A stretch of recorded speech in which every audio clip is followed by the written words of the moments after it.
بسم الله الرحمن الرحیم. حمد خدا را، صلات و سلام سر رسولی و تماشاوان قدر بلند خوشک و براین دلال.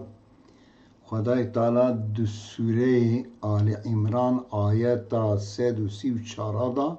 وها فرماند که الذين ينفقون في سراء و دراء او خوی تقوین، یعنی او انسان قنجین که وقت دفرهی دانشی د تنگاسی دانشی در ریا خودی دا نفقه دادن، صدقات دن، خلقال کاری خلقی دادن.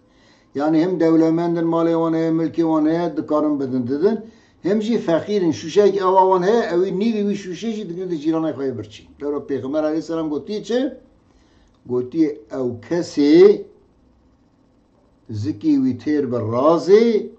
و جیرانه ویجی برچی به او نج امتا منه. پیغمبر علیه السلام صاوتی او نجمه هاوی چاخی ده زنگینی دا دولمندی دا تنینا ده فقیری دا جگره مرف هنه که جی نفس خواه فداکاری بکر فقیر و فقرا برحمه. والکاظمین الغیظ او کسین که وقتی هرس دبن او هرس خواه دو خدا دگرن او هرس خواه سری کسی دا ناتقینن. والعافین عن الناس اوین که قصور خلقی عفو کن، خطای خلقی عفو کن. نه کلمه که جرا دیگلی حقارت اکید که هما برسوا وی ناده، هما پیرا شهر ناکه دگره دبه متجمونا خواهده عفو کر بساد بشه. و یا قنجایی والله یحب المحسنین، خواهده جی انسان قنج حزد کن. او کسین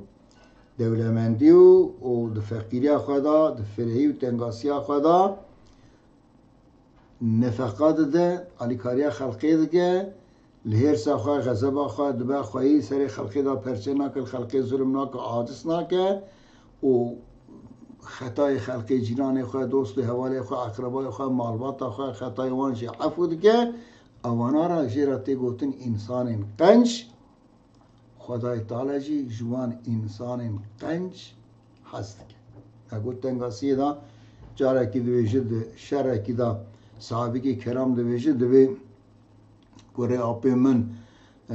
دوی بریندار و اچم جم دویجه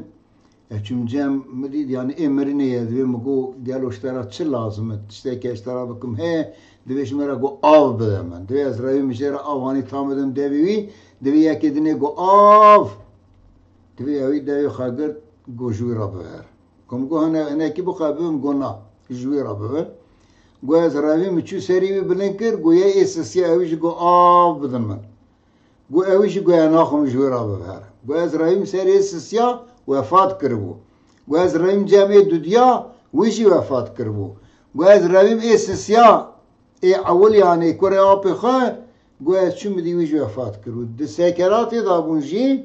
دیسا ترجیح بری خواه سر نفس خواه کرن بوی باوریا خوش مرن شهید کتن حرسش اوه یعنی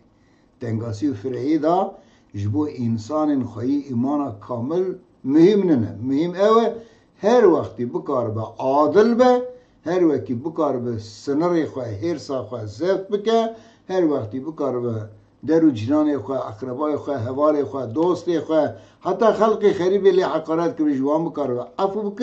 بکه به درجه قنجا کو خدای تعالی جوان حسب خدای تعالی مگشت درجه قنجا دا بنویسینه و جمع حسب که گناه مش عفو بکه. آمین.